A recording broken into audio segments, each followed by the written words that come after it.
नमस्कार, स्वागत है आप सभी का। मेरा नाम है प्रेमपाल सिंह और आप जुड़ चुके हैं हमारे यूट्यूब प्लेटफॉर्म से। सीटेट एसएसटी सोशल स्टडीज को लेकर हम डिस्कस कर रहे हैं और ये हमारी आज हिस्ट्री की क्लास है। इससे पहले टोटल 6 क्लास हो चुकी हैं हिस्ट्री की कंटेंट की। तो ये जो कंटेंट आप देख रहे हैं सामने, ये आपको भी मिल सकता है। अगर आपको चाहिए ये, तो डिस्क्रिप्शन में व्हाट्सअप नंबर है, उस पर आप कॉल या व्हाट्सअप करके आप ये ले सकते हैं। ठीक है। तो पिछली क्लास में हमने डिस्कस कर लिया था यहाँ तक। आज हम डिस्कस करेंगे ब्रिटिश शासन के दौरान आदिवासी समूहों का जीवन। ब्रिटिश शासन जब था, उस टाइम पर जो आदिवासी ग्रुप थे उनका जीवन शैली कैसी थी, इसके बारे में बताया गया है। तो देखो, अंग्रेज अपने शासन के लिए आमदनी का नियमित स्रोत भी चाहते थे। अंग्रेज जब शासन कर रहे थे तो वो ये भी चाहते थे कि एक रेगुलर इनकम हमारी आती रहे। ठीक है, हर कोई चाहता है। उसके फलस्वरूप उन्होंने जमीन के बारे में कुछ नियम लागू कर दिए और रेगुलर इनकम तय करने के लिए उसने जमीन से संबंधित कुछ नियम लागू कर दिए। उन्होंने जमीन को मापकर प्रत्येक व्यक्ति उन्होंने जमीन को मापा और प्रत्येक व्यक्ति का हिस्सा तय कर दिया। उन्होंने यह भी तय कर दिया कि किसे कितना लगान देना होगा। लगान मतलब टैक्स।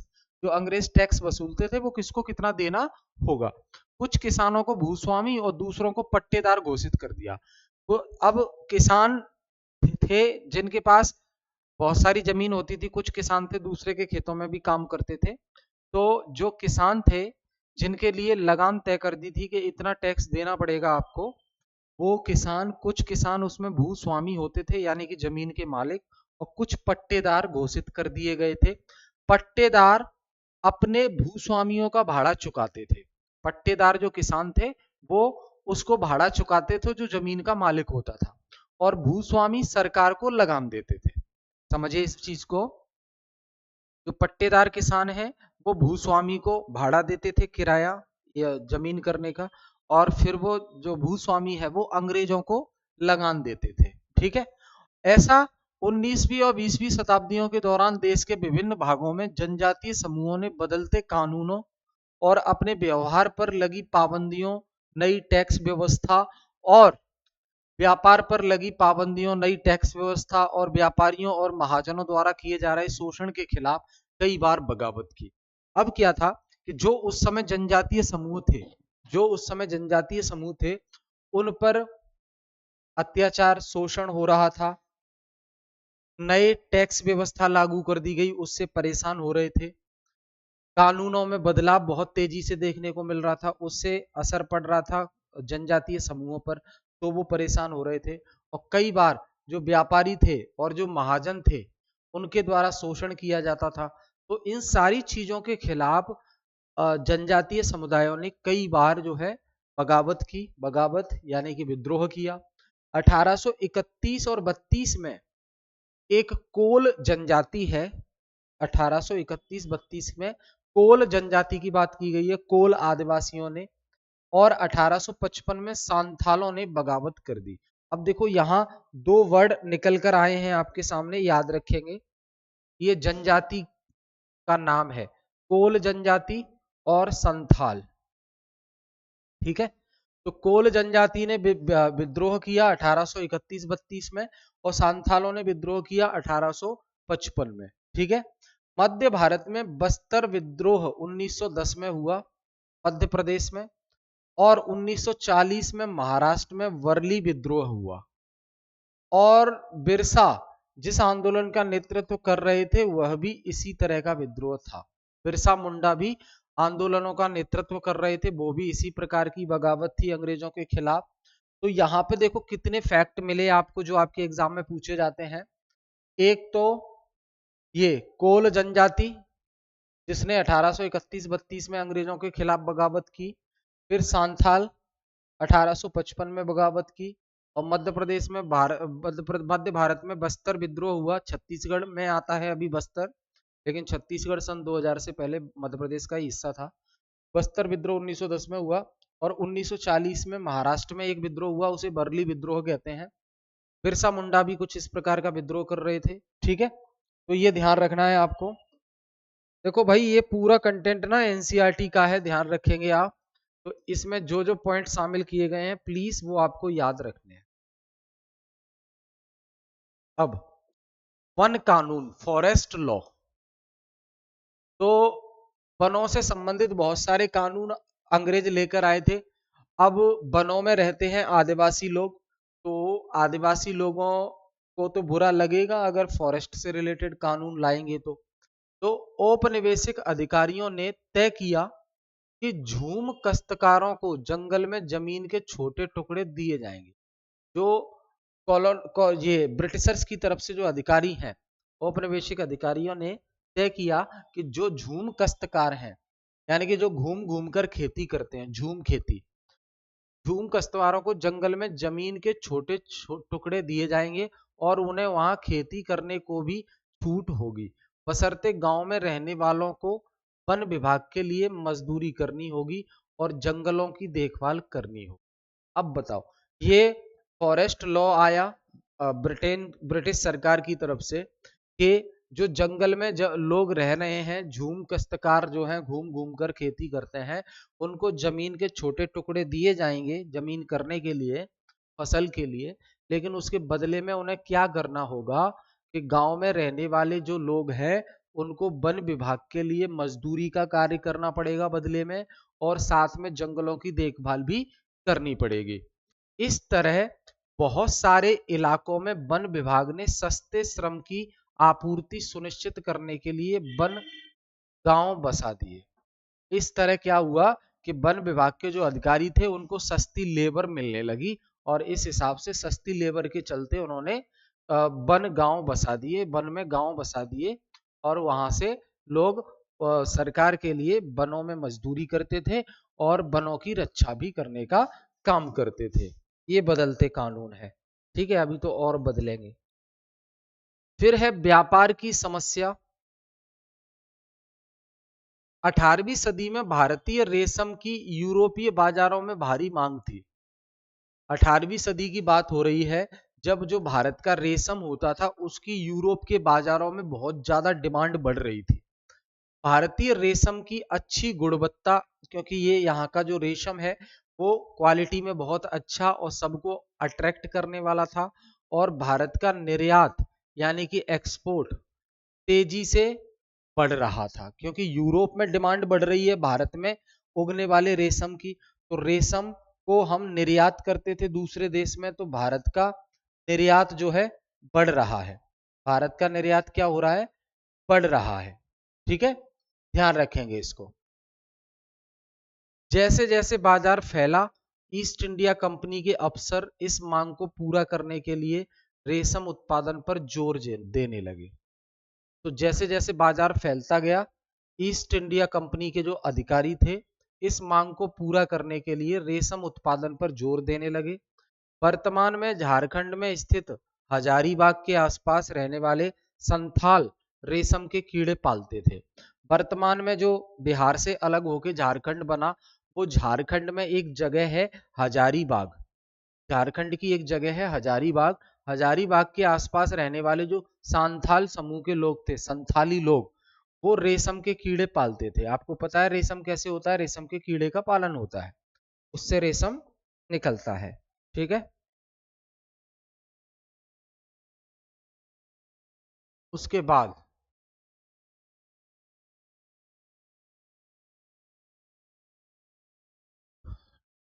नवाबों के हाथ से जाती सत्ता। अब जो नवाब थे उनके हाथ से सत्ता धीरे धीरे जा रही थी। कैसे? 18वीं सदी के मध्य से ही राजाओं और नवाबों की ताकत छिनने लगी थी। 18वीं सदी के मिड से, यानी कि 1750 के आसपास से 18वीं सदी के मध्य से ही राजाओं और नवाबों की ताकत छीनने लगी थी। 1849 में गवर्नर जनरल डलहौजी ने, ध्यान रखना इसको, क्वेश्चन पूछा गया है, 1849 में गवर्नर जनरल डलहौजी ने ऐलान किया कि बहादुर शाह जफर की मृत्यु के बाद बहादुर शाह जफर के परिवार में से अब कोई राजा नहीं बनेगा, यानी कि बादशाह नहीं बनेगा। तो इन 1949 governor general Dalhousie announced that after the death of Bahadur Shah Jafar, the emperor's family would be removed from the Red Fort and resettled elsewhere in Delhi। तो इन्होंने, डलहौजी ने क्या कहा 1849 में कि बहादुर शाह जफर जो कि बादशाह थे भारत के, बहादुर शाह जफर द्वितीय। तो डलहौजी ने कहा कि बहादुर शाह जफर की मृत्यु के बाद जो ये बादशाह फैमिली है इसको लाल किला से निकाल के और दिल्ली में किसी दूसरी जगह बसा दिया जाएगा और ना ही इस परिवार से कोई राजा बनेगा। ठीक है। अब क्या होता है, 1856 में 1856 में गवर्नर जनरल कैनिंग ने भी यह फैसला ले लिया। देखो, डलहौजी ने तो फैसला लिया कि लाल किला से निकाल के दिल्ली में कहीं और बसा दिया जाएगा बहादुर शाह जफर द्वितीय को, जो कि हिंदुस्तान का बादशाह था उस समय 1857 की क्रांति के समय। लॉर्ड कैनिंग आए, गवर्नर जनरल कैनिंग ने फैसला किया कि बहादुर शाह जफर अब आखिरी मुगल बादशाह होंगे। उनकी मृत्यु के बाद बादशाह फैमिली में से किसी को भी बादशाह नहीं बनाया जाएगा, ना राजकुमारों की मान्यता दी जाएगी उनको। अब तो परेशानी हो गई। अब बहादुर शाह जफर भी निराश इस चीज को लेकर कि उनके उनके फैमिली में से कोई राजा ही नहीं बनेगा। भैया, नवाब जो थे, राजा थे, महाराजा थे, उनको ना अपने हाथ से सत्ता फिसलने का डर पैदा हो गया कि अब तो हमारे हाथों से सत्ता जा रही है। एक और, सिपाहियों का समुद्र पार न करना। अब पहले में मान्यता ऐसी होगी कि वो लोग समझते थे कि समुद्र पार करके अगर हम कहीं जाएंगे तो हमारा धर्म भ्रष्ट हो जाएगा, जबकि अंग्रेज जो थे वो अपनी सेना को, यानी कि भारतीय सेना को दूसरे देशों में लड़ने के लिए भी भेजते थे, तो उसके लिए समुद्र तो पार करके जाना ही होता था। तो यहाँ पे उस जमाने में बहुत सारे लोग समुद्र पार नहीं जाना चाहते थे। उन्हें लगता था कि समुद्र यात्रा से उनका धर्म और जाति भ्रष्ट हो जाएगी। जब 1824 में सिपाहियों को कंपनी की ओर से लड़ने के लिए समुद्र के रास्ते बर्मा जाने का आदेश मिला, बर्मा मतलब आज का जो म्यांमार है, बर्मा जाने का आदेश मिला, तो उन्होंने इस हुक्म को मानने से इनकार कर दिया। उन्हें जमीन के रास्ते से जाने में ऐतराज नहीं था, लेकिन समुद्र के रास्ते से जाने में उन्हें ऐतराज था। ठीक है भाई, ध्यान रखेंगे इसको।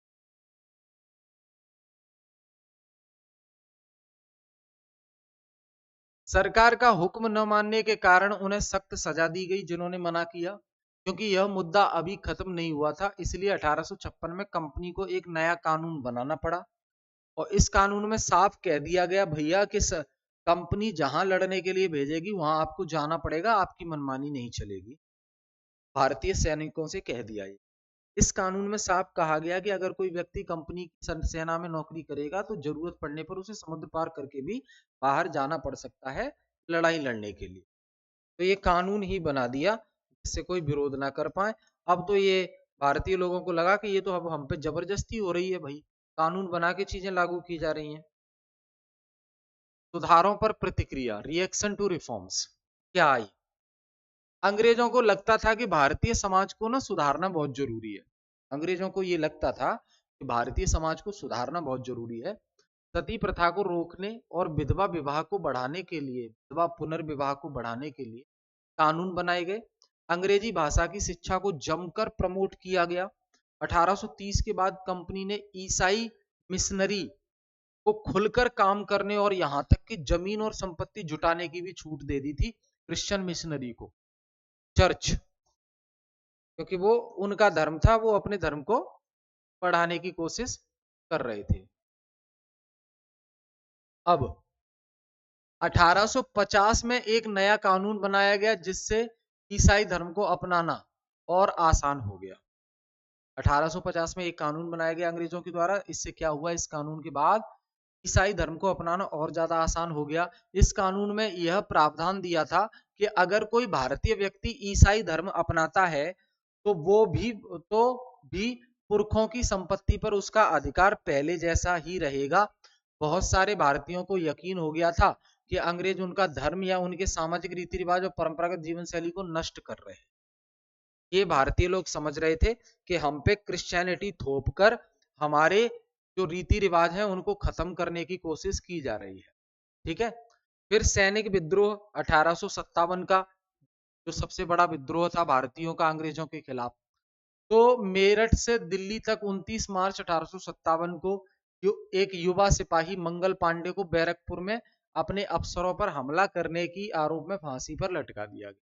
हुआ क्या, ये जो मंगल पांडे थे बैरकपुर छावनी में, इन्होंने अंग्रेजों का विरोध किया और इस चक्कर में विरोध किया और गोली भी चला दी, तो अफसर मारे गए।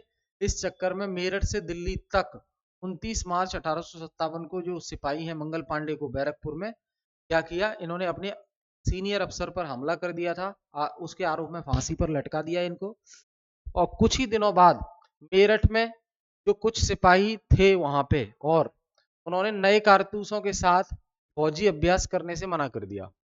अब मेरठ में जो और सिपाही थे, उन्होंने क्या कहा कि जो नए कारतूस आए हैं अंग्रेजों की तरफ से, इन्हें एनफील्ड नाम की राइफल में मुंह से छीलकर डालना होता है, उससे अभ्यास यानी कि एक्सरसाइज करना बंद कर दिया। क्यों? उनका कहना यह था, ये अफवाह फैली हुई थी कि जो कारतूस हैं जिन्हें बंदूक में डाला जाएगा फिर चलाया जाएगा, तो अफवाह ये फैली थी कि ये कारतूस में गाय और सुअर की चर्बी मिली हुई है, गाय और सुअर की चर्बी का लेप लगा हुआ है, कोटेड विथ लेयर्स। ठीक है, तो इस चक्कर में उनका धर्म भ्रष्ट हो जाता। तो यहाँ लिखा भी है देखो, उन सिपाहियों को ये लगता था कि उन कारतूसों पर गाय और चर्बी के सुअर का लेप चढ़ाया गया था। 85 सिपाहियों को नौकरी से निकाल दिया इस चक्कर में, और उन्हें अपने अफसरों का हुक्म न मानने के आरोप में 10-10 साल की सजा दे दी गई। यह 9 मई 1857 की बात है। यह कब की बात है? 9 मई 1857। तो मंगल पांडे को फांसी हो जाती है 29 मार्च 1857 को, और 9 मई 1857 को ये घटना हो जाती है। इसके बाद फिर मेरठ से ही इसकी शुरुआत हो जाती है 1857 की क्रांति की। ये देखिए, अब यहाँ पे लिखा भी है 10 मई के दिन, 10 मई के सिपाही ने मेरठ की जेल पर धावा बोल दिया। 10 मई को क्या किया, सिपाहियों ने जो मेरठ की जेल थी उस पर धावा बोल दिया, बंद सिपाहियों को आजाद करा लिया। अब जिनको 10-10 साल की अभी सजा हुई थी उनको भी आजाद करा लिया इन दूसरे सिपाहियों ने। उन्होंने अंग्रेज अफसरों पर हमला करके उन्हें मार दिया, और उन्होंने बंदूक और हथियार अपने कब्जे में ले लिए और अंग्रेजों की इमारतों और संपत्तियों को आग लगा दी। उन्होंने फिरंगियों के खिलाफ युद्ध का ऐलान कर दिया, और सिपाहियों पूरे देश में अंग्रेजों के शासन को खत्म करने पर आमदा थे। यानी कि अब अंग्रेजों के शासन को खत्म करके ही मानेंगे, ऐसे सिपाही बोल रहे थे। मेरठ के कुछ सिपाहियों को एक टोली 10 मई, मेरठ में कुछ सिपाहियों का एक समूह 10 मई की रात को घोड़ों पर बैठकर, घोड़ों पर सवार होकर और दिल्ली पहुंच गए। जैसे ही उनके आने की खबर फैली, दिल्ली में तैनात जो टुकड़ियां थीं उन्होंने भी बगावत कर दी, उन्होंने भी बगावत कर दी। अब यहां भी अंग्रेज अफसर मारे गए। देसी सिपाहियों ने हथियार व गोला बारूद कब्जे में ले लिया था और इमारतों को आग लगा दी थी। कुल मिला के जो है आग भड़की हुई थी चारों तरफ, अंग्रेजों से परेशान थे लोग। अब जो सिपाही थे वो लाल किले की दीवारों के आसपास जमा हो गए और वे बादशाह से मिलना चाहते थे। बादशाह था बहादुर शाह जफर सेकंड। बादशाह से मिलने की जिद करने लगे। बादशाह अंग्रेजों की भारी ताकत से दो दो हाथ करने को तैयार नहीं था, लेकिन सिपाही भी अड़े रहे। आखिरकार वे जबरन महल में घुस गए और उन्होंने बहादुर शाह जफर को अपना नेता घोषित कर दिया कि हम जो लड़ाई लड़ रहे हैं अंग्रेजों से, हम सबके नेता हैं बहादुर शाह जफर, घोषित कर दिया।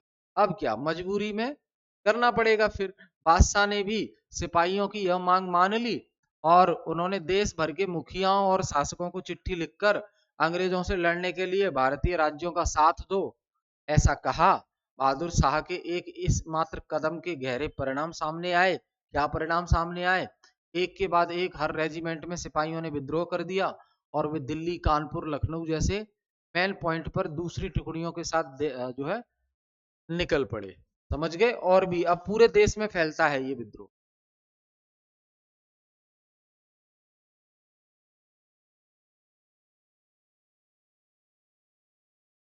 पेशवा बाजीराव के जो दत्तक पुत्र थे नाना साहेब, कानपुर के पास रहते थे। उन्होंने सेना इकट्ठी की और ब्रिटिश शासन सैनिकों को शहर से खदेड़ दिया, भगा दिया। उन्होंने खुद को पेशवा घोषित कर दिया, पेशवा प्राइम मिनिस्टर। उन्होंने ऐलान किया कि वह बादशाह बहादुर शाह जफर के तहत गवर्नर है। लखनऊ की गद्दी से हटा दिए गए। नवाब वाजिद अली शाह के बेटे बिरजिस कद्र को नया नवाब घोषित कर दिया। अब बिरजिस कद्र ने भी बहादुर शाह जफर को अपना बादशाह मान लिया था। उनकी मां बेगम हजरत महल ने अंग्रेजों के खिलाफ विद्रोहों को बढ़ावा देने में बड़ा चढ़कर हिस्सा लिया। झांसी में रानी लक्ष्मीबाई भी विद्रोही सिपाहियों के साथ जा मिली। यानी कि अंग्रेजों के खिलाफ लड़ रही थी रानी लक्ष्मीबाई। उन्होंने नाना साहेब के सेनापति तांत्या टोपे के साथ मिलकर अंग्रेजों को भी भारी चुनौती दी। मध्य प्रदेश के मंडला क्षेत्र में राजगढ़ की रानी अवंतीबाई लोधी ने 4000 सैनिकों की फौज तैयार की और अंग्रेजों के खिलाफ उसका नेतृत्व किया, क्योंकि ब्रिटिश शासन ने उनके राज्य के प्रशासन पर नियंत्रण कर लिया था। ठीक है, तो इससे गुस्सा थे। अब कंपनी का पलटवार शुरू होता है। इतना सब तो लोगों ने कर दिया कंपनी के खिलाफ, कंपनी का पलटवार शुरू होता है। इस उथल पुथल के बावजूद अंग्रेजों ने हिम्मत नहीं छोड़ी। इतना सब कुछ हो गया अंग्रेजों के खिलाफ, लेकिन अंग्रेजों ने हिम्मत नहीं छोड़ी और कंपनी ने अपनी पूरी ताकत लगाकर विद्रोह को कुचलने की, दबाने की पूरा फैसला किया। उन्होंने इंग्लैंड से और फौज मंगवाई और विद्रोहियों को जल्दी सजा देने के लिए नए कानून बनाए। विद्रोहियों के मुख्य केंद्रों पर धावा बोल दिया। सितंबर 1857 में दिल्ली द्वारा अंग्रेजों के कब्जे में आ जाती। सितंबर, अक्टूबर, मई, जून, जुलाई, अगस्त, सितंबर, हाँ, सितंबर 1857 में दिल्ली द्वारा अंग्रेजों के कब्जे में आ जाती है। वहीं अंतिम जो मुगल बादशाह बहादुर शाह जफर द्वितीय था, बहादुर शाह जफर, उस पर मुकदमा चलाया गया और उन्हें आजीवन कारावास की सजा दे दी। उनके बेटों को उनकी आंखों के सामने गोली मार दी गई। बहादुर शाह और उनकी पत्नी बेगम जीनत महल को अक्टूबर 1858 में रंगून जेल में भेज दिया गया और इसी जेल में नवंबर 1862 में बहादुर शाह जफर ने अंतिम सांस ले ली। ठीक है, के बाद सांस ही नहीं ले। अंग्रेजों ने 1859 के आखिर तक देश पर द्वारा कंट्रोल कर लिया था पूरी तरह से। ब्रिटिश संसद ने 1858 में एक नया कानून पास किया और ईस्ट इंडिया कंपनी के सारे अधिकार ब्रिटिश साम्राज्य के हाथों में सौंप दिए। देखो, 1858 में एक एक्ट पास किया और इस 1858 का ये जो अधिनियम पास किया था ब्रिटिश संसद ने, उसमें क्या था कि एक तो जो गवर्नर जनरल ऑफ इंडिया की जो पद होता था उसको वायसराय ऑफ इंडिया कर दिया।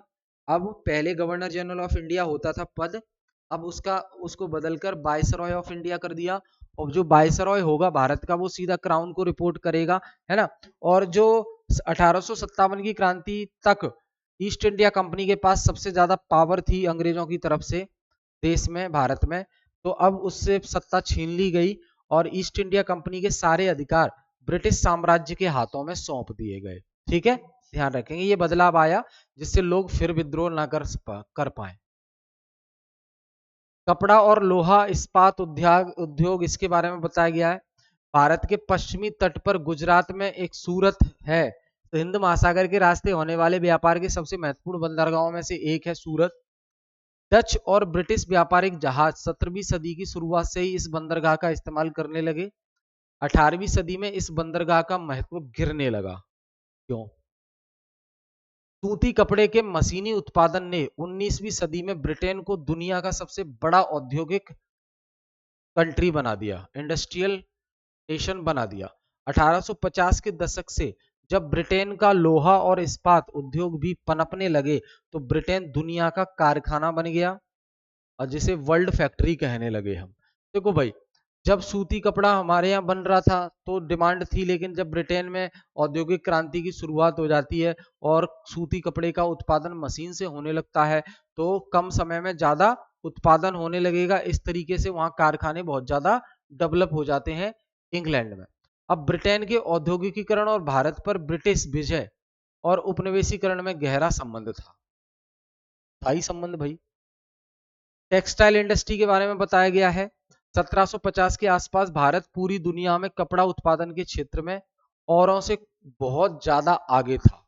कपड़ा उत्पादन में भारत शुरू से ही टॉप पर था। भारतीय कपड़े लंबे समय से अपनी क्वालिटी और बारीक कारीगरी के लिए दुनिया भर में मशहूर थे। दक्षिण पूर्वी एशिया जैसे कि जावा, सुमात्रा और पेनांग तथा पश्चिमी एवं मध्य एशिया में इन कपड़ों का भारी व्यापार होता था।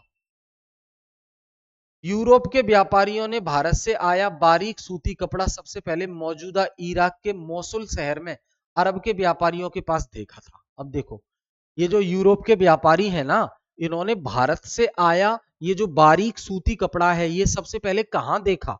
यूरोप के व्यापारियों ने। तो यूरोप के व्यापारियों ने भारतीय कपड़े के बारे में सबसे पहले कहां देखा? वो इराक की जगह है मोसुल शहर, वहां पे देखा अरब व्यापारियों के पास। इसी आधार पर वे बारीक बुनाई वाले सभी कपड़ों को मसलिन यानी कि मलमल कहने लगे। जल्दी यह शब्द खूब प्रचलित हो गया और मसालों की तलाश में जब पहली बार पुर्तगाली भारत आए तो उन्होंने दक्षिण पश्चिमी भारत में केरल के तट पर कालीकट में डेरा डाल लिया और वहां जमावाड़ा हो गया। यहां से वे मसालों के साथ साथ सूती कपड़ा भी लेते गए। कालीकट से निकले शब्द को कैलिको कहने लगे। कैल्को कालीकट से निकला था वो। बाद में हर तरह के सूती कपड़ों को कैलिको ही कहा जाने लगा। कैलिको, ठीक, मलमल। अब यूरोपीय बाजारों में भारतीय कपड़ा बड़ी डिमांड थी। 18वीं सदी की शुरुआत तक आते आते भारतीय कपड़े की लोकप्रियता से बेचने इंग्लैंड के ऊन और रेशम निर्माता भारतीय कपड़ों के आयात का विरोध करने लगे। हाँ, इंग्लैंड में फिर क्या होने लगा कि इतना डिमांड बढ़ रही है भारत के कपड़ों की, तो इंग्लैंड में जो आ रहा है कपड़ा भारत से यानी कि आयात हो रहा है, तो उसका विरोध करने लगे ये ब्रिटिशर्स। इसी दबाव के कारण 1720 में ब्रिटिश सरकार ने इंग्लैंड में छापेदार सूती कपड़े यानी कि छींट जिसे कहते हैं, छापेदार के इस्तेमाल पर पाबंदी लगाने के लिए एक कानून बना दिया, क्योंकि ये छींट कहां से आता था, भारत से, उस पर पाबंदी लगा दी। इस कानून को भी कैलिको अधिनियम कहा जाता है, क्योंकि कैलिको पर पाबंदी लगा दी। 1764 में जॉन के ने स्पाइनिंग जेनी का आविष्कार किया, जिससे परंपरागत तकलियों की उत्पादकता काफी बढ़ गई। 1786 में रिचर्ड आर्कराइट ने वाष्प इंजन का आविष्कार किया, जिससे सूती कपड़े की बुनाई को क्रांतिकारी रूप में बदल दिया गया, यानी कि कम समय में बहुत ज्यादा उत्पादन होने लगा।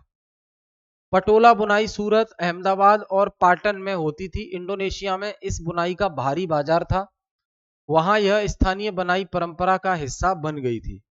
स्पाइनिंग जेनी एक ऐसी मशीन है जिससे एक कामगार एक साथ कई तकलियों पर काम कर सकता है, तो समय बचता है। जब पहिया घूमता था तो सारी तकलियां घूमने लगती थी, एक पहिया घूमा उससे सारे घूमते थे, तो हर जगह बुनाई हो रही थी कपड़े की। बुनकर जो कपड़ा बुनते थे उन्हें बुनकर कहते हैं। बुनकर आमतौर पर बुनाई का काम करने वाले समुदायों के कारीगर होते थे। वे कई पीढ़ियों से एक ही काम करते आ रहे हैं, परदादा ने वही काम किया, दादा ने भी वही, पापा ने भी वही, खुद भी कर रहे हैं। तो पीढ़ियों से ये हुनर उनके पास था। बंगाल के तांती, उत्तर भारत के जुलाहे या मोमिन और दक्षिण भारत के साले या कैकोलार तथा देवांग समुदाय बुनकरों के लिए प्रसिद्ध समुदाय हैं। ये ध्यान रखना आप।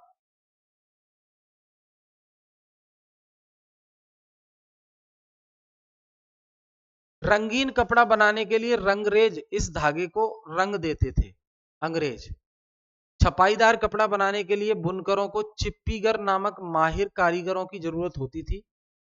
छपाईदार कपड़ा बनाने के लिए जो ठप्पे से छपाई करते थे।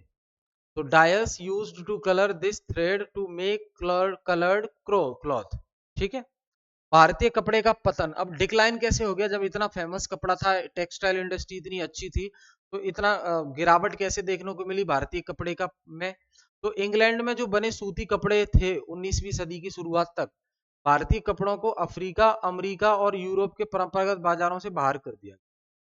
इंग्लैंड में बने सूती कपड़ों ने, इंग्लैंड में जो सूती कपड़े बन रहे थे उन कपड़ों ने भारत के कपड़े को इंग्लैंड से बाहर कर दिया, क्योंकि वो मशीनों से बन रहा है इंग्लैंड का कपड़ा, तो सस्ता हो गया।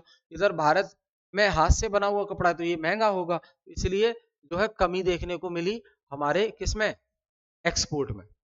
तो इसी प्रकार इंग्लैंड में जो बना सूती कपड़ा है उसने 19वीं सदी की शुरुआत में ही भारतीय कपड़े को अफ्रीका से भी अलग कर दिया, अमेरिका से भी, यूरोप से भी, क्योंकि वो अपना खुद का कपड़ा देने लगे। इसकी वजह से हमारे यहाँ के हजारों जो बुनकर थे बेरोजगार हो गए बेचारे। सबसे बुरी मार बंगाल के बुनकरों पर पड़ी, सबसे ज्यादा बंगाल के बुनकर। अब 1830 के दशक तक भारतीय बाजार ब्रिटेन में बनी सूती कपड़े से पट गए थे।